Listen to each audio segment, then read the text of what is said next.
Hello, my name is Gilbert Bates and this is episode 19 of my series of videos on the 3 levels of mind. This episode is titled Feelings, Are They Friend or Foe? So we don't miss out on any important information, I've numbered my speech for today.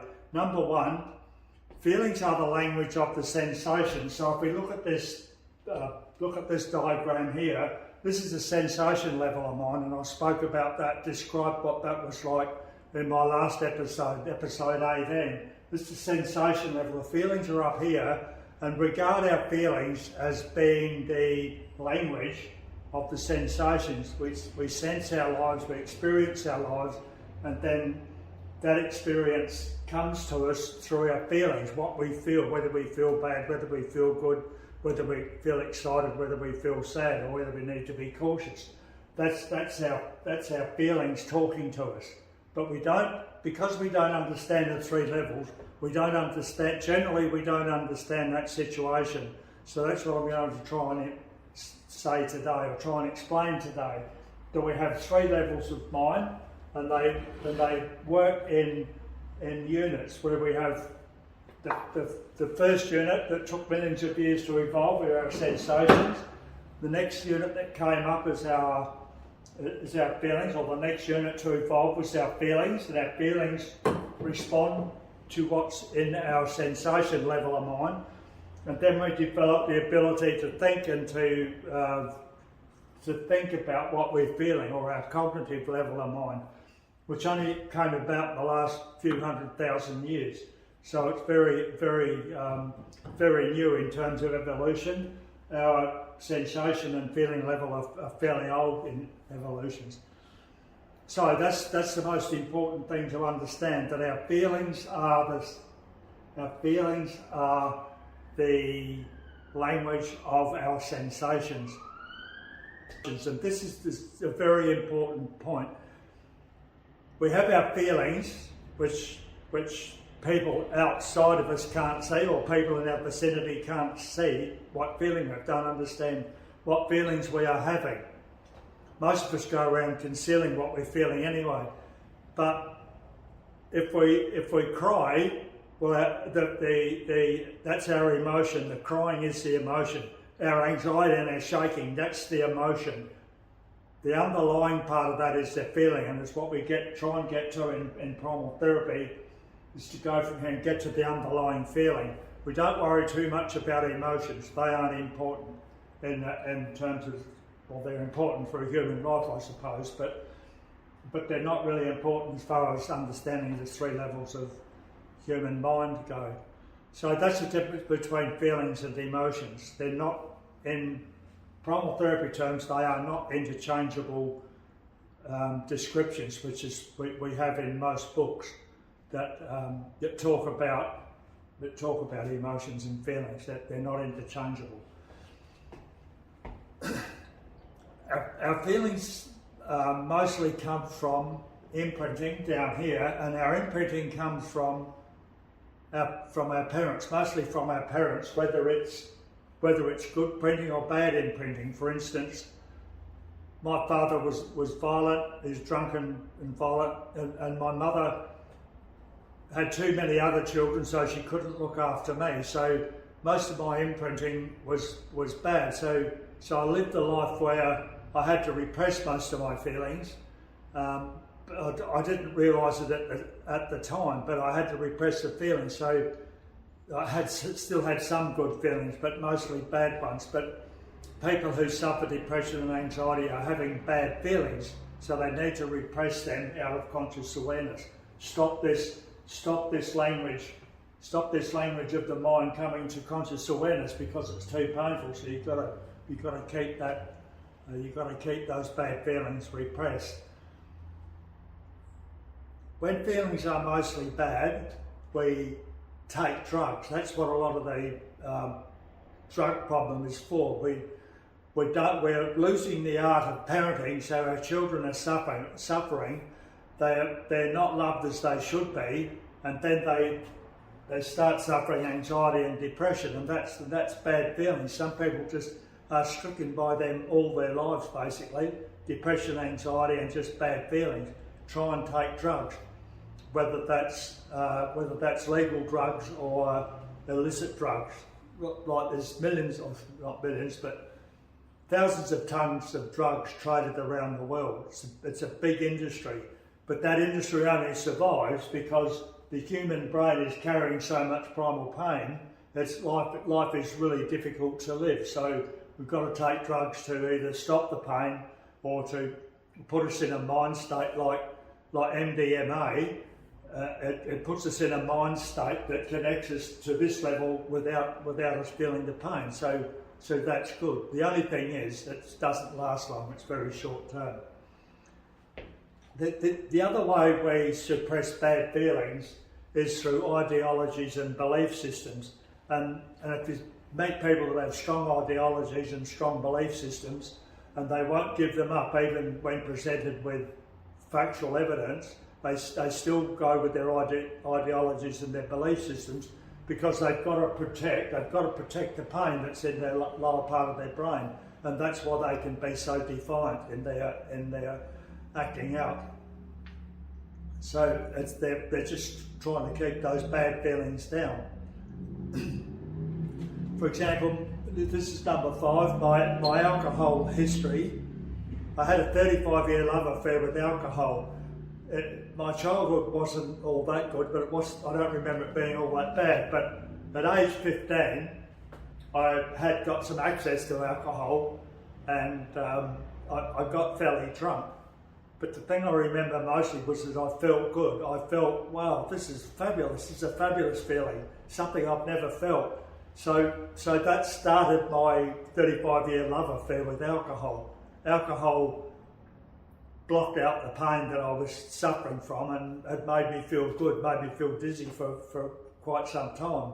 The hangovers weren't too good, but it was the love affair I had with alcohol that I should have had with my family and my friends and the rest of the people in the community. But I was still a good person in the community, or I tried to be.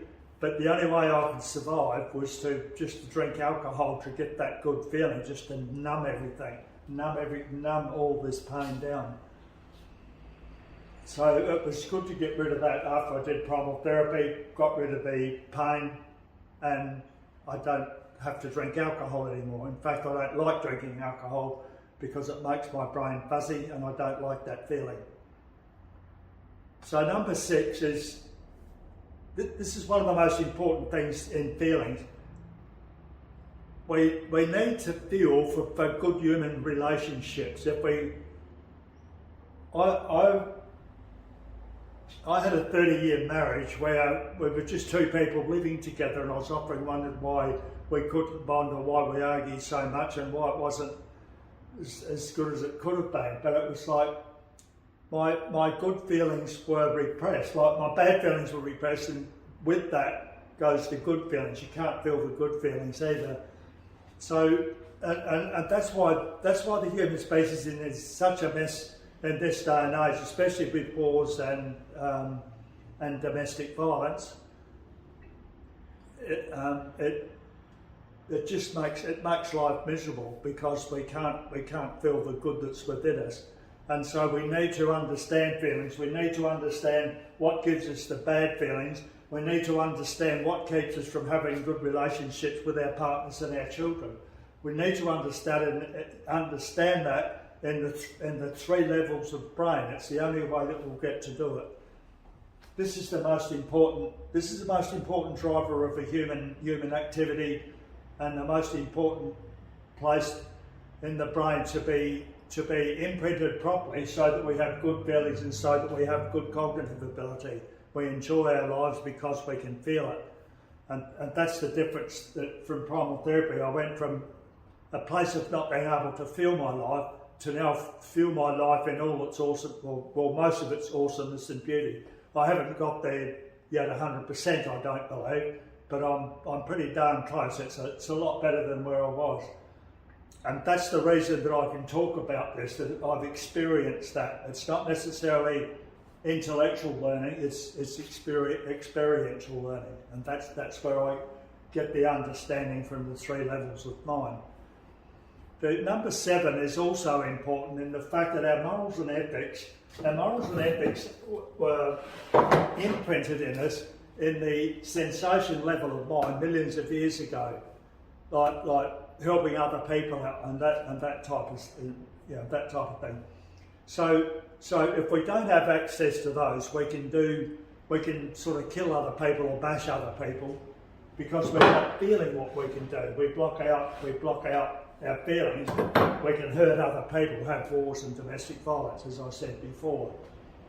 So it's important that we have connection on all 3 levels, that human society or the people in the mental health industry get to understand that we have 3 modules in our brain and they all act differently, but they all combine together to form human consciousness, either in a bad way or a good way. And so if we understand that, we can make sure that we start imprinting this part of our brain in a better way or through pure love, and then everybody will have really good feelings, and that's what we should aim for.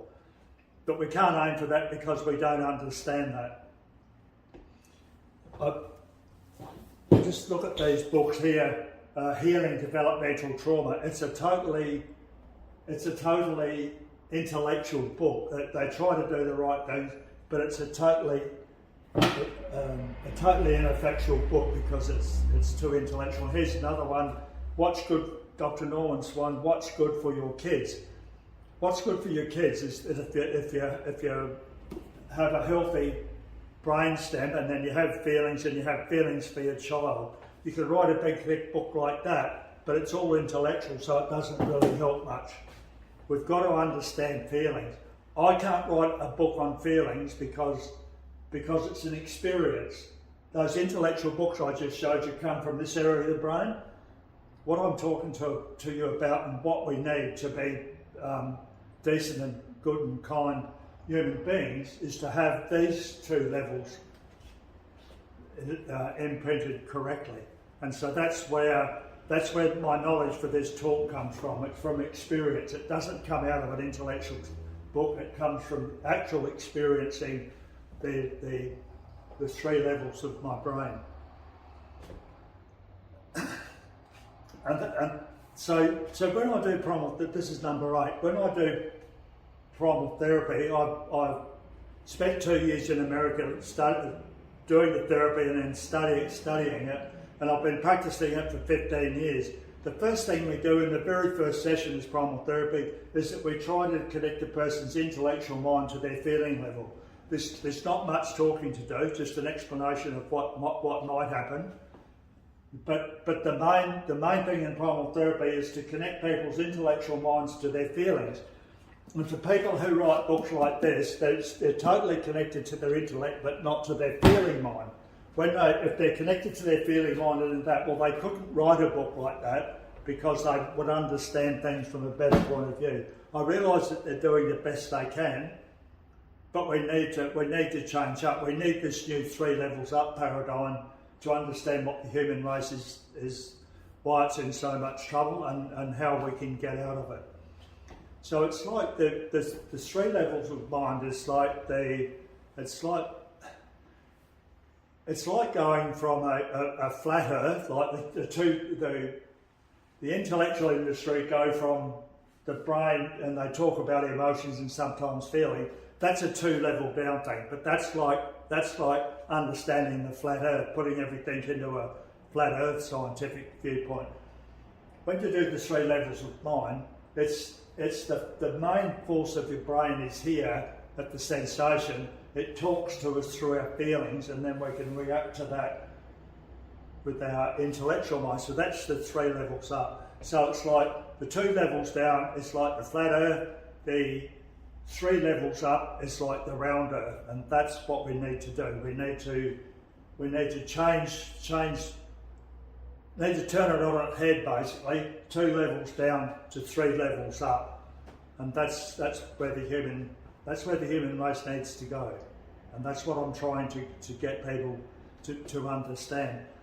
Now, I really can't tell you everything about the 3 levels of mind in one 10 or 15 minute video, but I would encourage you to look at it as an option to what we have in the mental health industry at the moment. I think it's fascinating. I found it fascinating that we have 3 levels of mind, and I operate my life now from the intellect, the feelings, and the sensations. I know what's going on with my mind, and it's made my life a lot better. But it's also an exciting thing to learn about and understand. And I hope to tell other people about this, and let's change the outlook for the human race.